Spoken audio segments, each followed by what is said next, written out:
fresh, this shit hot, boy. Shawty catch a vibe, yeah, I had to put her on. Bought a two-seater, yeah, we heading for the sun. Shawty got my heart, I ain't tripping for the funds. Yeah, I won't start, I ain't tripping, I'm a stun.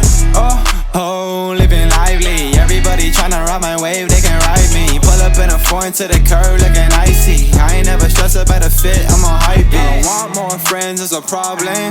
I been living like a king since I hopped in.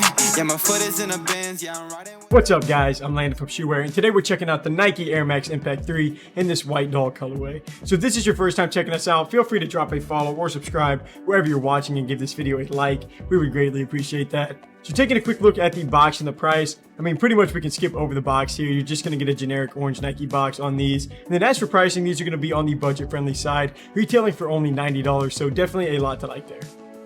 So checking out the appearance for these, this is actually a pretty nice looking shoe. They remind me a lot of the LeBron Witness 6, mainly because of the parts on the midsole where it kind of spikes or rises up into the shoe. But I do think that gives these a pretty nice look. And also they have some really cool Nike text that shows up in a cool font just on top of that tongue for these shoes. And then jumping back to the midsole real quick, these have that same arrow pointing up design that you find on the GT Jump box and shoe that I have right over here, actually up over my shoulder. I'm not really sure why that's there on the shoe, but it is there. And then this is just a really nice looking colorway. I mean, a light violet or kind of a pinkish tint to the upper. Looks really clean. Honestly, I did like this model a lot more than I expected, but now let's go ahead and see how these shoes hold up.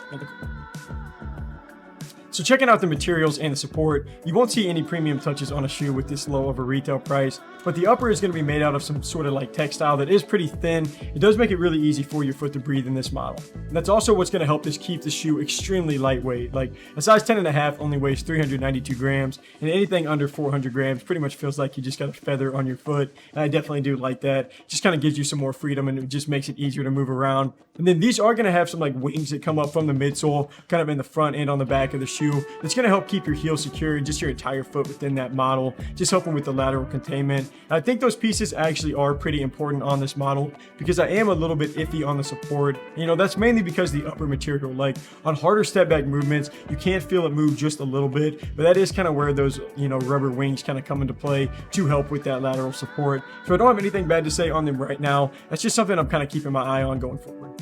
So now looking at more of the materials and the performance side, and starting off with the cushioning, Nike uses some max air cushioning under the heel to help dissipate the force from impact whenever you're landing from a jump, or just to kind of soften the blow. You can actually see that through a little window in the back portion of this shoe. It gives you a little bit of visibility to see those max air cushioning units. And again, that is going to remind me of the Nike LeBron Witness 6. They do have the same exact cushioning setup with the max air, and it's also going to be visible through the back portion of that shoe. But these do play really nice on this model, that max air does. With the retail price being pretty low though at $90, you do kind of get what you pay for here. Obviously it's not going to be anything over the top, being the softest shoe, but they don't just have a lot of cushioning features in there for this model with that $90 retail tag, but they still do play pretty nice. I wouldn't call this an uncomfortable model to play in at all, and they don't really need a ton of break-in time on these. They loosen up pretty quick, especially the longer that you play in them, so not really bad from the jump as far as the cushioning. That's not a bad aspect on this shoe. But one thing I do want to point out before moving on really quick is there was a piece on the sock liner that was just